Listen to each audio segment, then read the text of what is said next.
Today, I want to talk to you about one of my favorite passions in life, overcoming objections. Now, listen, when I talk about this, most people's eyes glaze over. You could go into those fear moments of like, what do you mean, overcoming objections? That's sales, and I don't like sales. I'm not good at sales. I can't do that.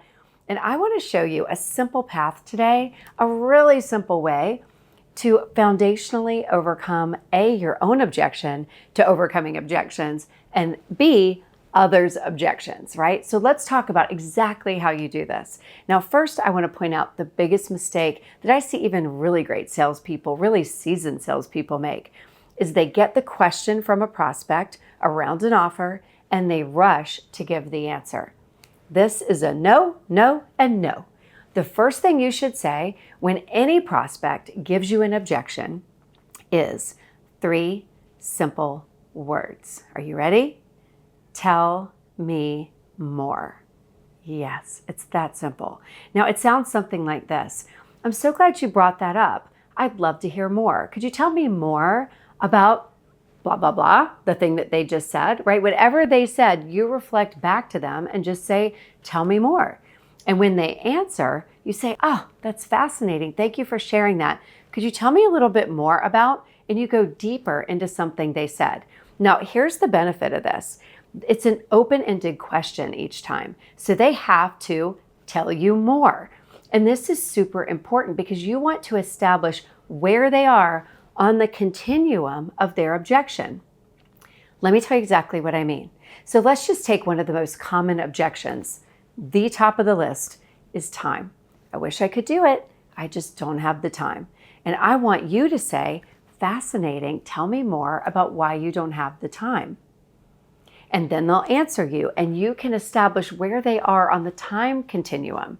Because here's the thing, it could sound like, I wish I could, but I don't have the time because I have 3 young kids, a mother with Alzheimer's that I help take care of, and a full-time job. I am barely getting sleep right now. Or it could sound like, well, I wish I could do it, but if I'm being really honest, I'd probably have to do it on the weekends, or maybe after I put the kids to bed. Now, those are both time objections, but they are at radically different ends of the continuum. So the mistake that I see people make is to rush to answer the time objection without even having the context of why they have the time objection or how intense the time objection is. So before you even try to answer it, you really do need to know more. And here's the thing, aren't you genuinely curious why they think they don't have the time, don't have the money, why their spouse isn't on board, why they're afraid to do it, or why they have shame and self-doubt around a past decision they just made? And by the way, those are the top 5 objections. I wish I had the time. I wish I had the money. My spouse is not on board. I'm afraid to do it. I have some shame and self-doubt around past decisions I've made where it really didn't work out, or I really didn't show up, or the person I hired didn't show up. And for every one of those, you want to know more. So for each of those, doesn't matter which one it is, the first thing you're going to say is, tell me more. And you keep doing that because here's the thing. There's always the question behind the question. Now let me explain exactly what I mean by this. Rarely will people come to you with their most deep-seated objection and just lay it out in front of you. Almost always, they're going to start with the easy objection. I don't have time. I wish I could. I just don't have the time. Quite frankly, these days, we're really comfortable about saying we don't have the time. We're getting more and more comfortable saying we don't have the money. But we're going a little bit deeper when we go into your home, which is where your spousal relationship is, right? So if there's something around, I wish I could, but my spouse won't let me, we're now getting into their private, deepest, darkest thoughts and what's actually going on in their relationship, which has lots of dynamics, right? You need to know more to possibly be able to answer that. And below that is fear.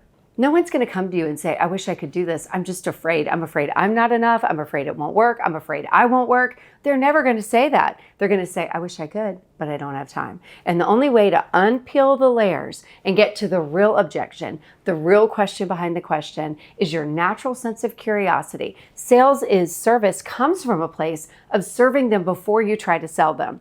And trust me on this, it is a service to say, I'm genuinely interested to know more about why you're stuck in this place around time, around money, around your spouse, around fear, around shame, around self-doubt. You are a coach after all, and you are consulting them, coaching them through the objection they have to the other side.